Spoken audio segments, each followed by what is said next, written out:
Iran அரசு ஆர்முஸ் நீரிணையை அனைத்து வணிக கப்பல்களுக்கு முழுமையாக திறந்துவிட்டுள்ளதாக அறிவித்துள்ளது உலக நாடுகளுக்கு பெரும் மகிழ்ச்சியை ஏற்படுத்தியுள்ளது. ஆர்முஸ் நீரிணை வழியாக கப்பல்கள் கடந்து செல்வதற்கு 3 முக்கிய நிபந்தனைகளையும் ஈரான் விதித்துள்ளது.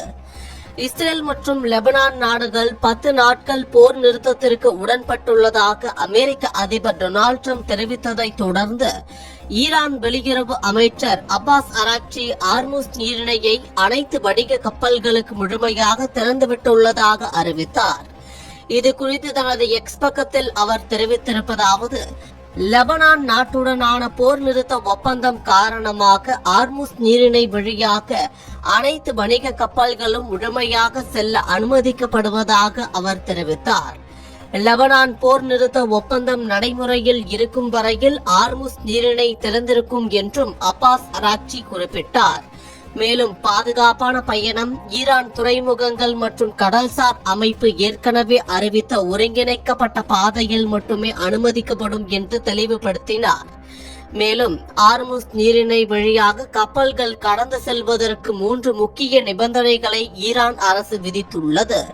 முதலாவதாக, வணிக நோக்கிலான கப்பல்கள் மட்டுமே நீரிணையை கடக்க அனுமதிக்கப்படும் எனவும் ராணுவ கப்பல்கள் கடந்து செல்ல தடை விதிக்கப்பட்டுள்ளதாகவும் தெரிவித்துள்ளது.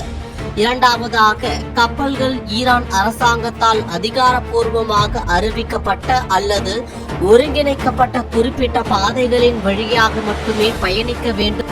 மூன்றாவதாக, கப்பல்கள் கடந்து செல்வதற்கு முன் ஈரானின் புரட்சிகர பாதுகாப்பு படையின் கடற்படை தலைமையகத்துடன் ஒருங்கிணைந்து அனுமதி பெற வேண்டும்.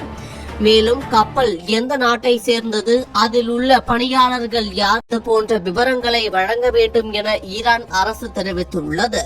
அதோடு ஒருவேளை கடற்படை முற்றுகை தொடருமேயானால் அது போர் நிறுத்த ஒப்பந்தத்தின் மீறலாக கருதப்பட்டு ஆர்முஸ் நீரிணை வழியாக செல்லும் போக்குவரத்து நிறுத்தப்படும் எனவும் ஈரான் எச்சரித்துள்ளது.